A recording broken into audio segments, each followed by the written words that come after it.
Hello everyone. Welcome to stock bus, the gateway of your smart investing and trading journey. ఈ వీడియోలో మనం stock market యొక్క most popular terms గురించి తెలుసుకుందాం. అవే సెన్సెక్స్, ఇంకా Nifty.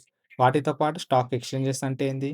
And how companies perform in the stock market. వీటి గురించి కూడా తెలుసుకుందాం. Stock exchanges in India. Stock exchanges అంటే the place where you buy and sell the shares. నార్మల్‌గా వెజిటబుల్ మార్కెట్స్‌లో వెజిటబుల్ బయింగ్, సెల్లింగ్ ఎలా జరుగుతుందో, గ్రోసరీ మార్కెట్‌లో గ్రోసరీస్ బయింగ్, సెల్లింగ్ ఎలా జరుగుతుందో, ఈ స్టాక్ ఎక్స్చేంజెస్‌లో కూడా స్టాక్స్ బయింగ్, సెల్లింగ్ అనేది జరుగుతుంది. మన ఇండియాలో మెయిన్‌గా 2 స్టాక్ ఎక్స్చేంజెస్ ఉన్నాయి. అదే ఒకటి ఎన్ఎస్‌సి, ఇంకోటి బీఎస్‌సి. బీఎస్‌సి అంటే బాంబే స్టాక్ ఎక్స్చేంజ్, ఎన్ఎస్‌సి అంటే నేషనల్ స్టాక్ ఎక్స్చేంజ్. ఫస్ట్ మనం బీఎస్‌సి గురించి తెలుసుకుందాం. బీఎస్‌సి అనేది 1875లో స్టార్ట్ అయింది. ఇది మన ఏషియా కాంటినెంట్‌లోనే ఓల్డెస్ట్ స్టాక్ ఎక్స్చేంజ్. ఇది మన ముంబైలో ఉంటుంది. అండ్ ఇందులో ఇప్పటికే థౌసండ్స్ ఆఫ్ కంపెనీ లిస్ట్ అయి ఉన్నాయి. అండ్ ప్రతి year hundreds of companies list అవుతూ ఉంటాయి. NSE national stock exchange. ఇది బీఎస్‌సికి అప్‌గ్రేడెడ్ వెర్షన్. ఇది 1992లో స్టార్ట్ అయింది. ఇది కూడా సేమ్ ముంబైలో ఉంటుంది. దీని మెయిన్ ఇండెక్స్ వచ్చేసి నిఫ్టీ 50. దీని గురించి మనం నెక్స్ట్ తెలుసుకుందాం. అండ్ ఇక్కడ కూడా సేమ్ ప్రతి year hundreds of companies list అవుతూ ఉంటాయి. కాకపోతే ఎన్ఎస్‌సి అనేది బీఎస్‌సి కంటే కొంచెం అప్‌గ్రేడెడ్ వెర్షన్. ఇక్కడ ఇన్వెస్టింగ్, ట్రేడింగ్ అనేది ఇంకా ఫాస్ట్‌గా జరుగుతాయి.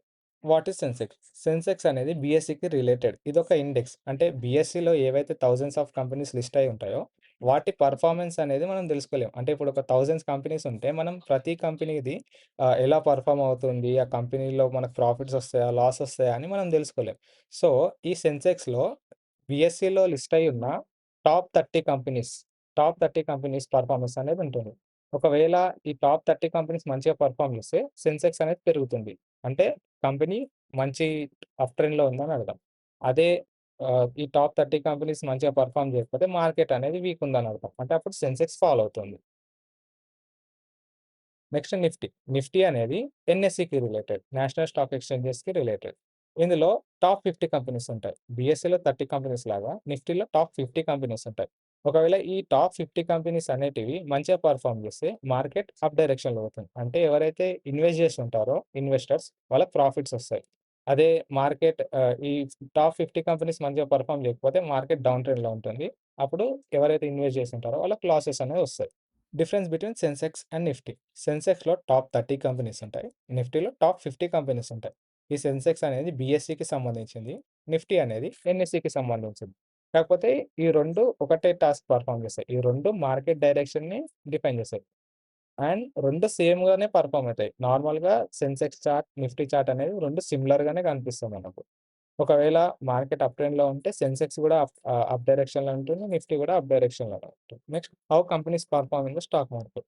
నార్మల్‌గా ఒక కంపెనీ ఎప్పుడైతే స్టాక్ మార్కెట్‌లోకి ఎంటర్ అవుతుందో, దాని షేర్ ప్రైస్ అనేది ఇంక్రీజ్ అవ్వడం, డిక్రీజ్ అవ్వడం ఆ కంపెనీ పెర్ఫార్మన్స్ మీద డిపెండ్ అయ్యి ఉంటుంది. ఒకవేళ కంపెనీ ప్రాఫిట్స్‌లో ఉంటే షేర్ ప్రైస్ కూడా ఇంక్రీజ్ అవుతుంది.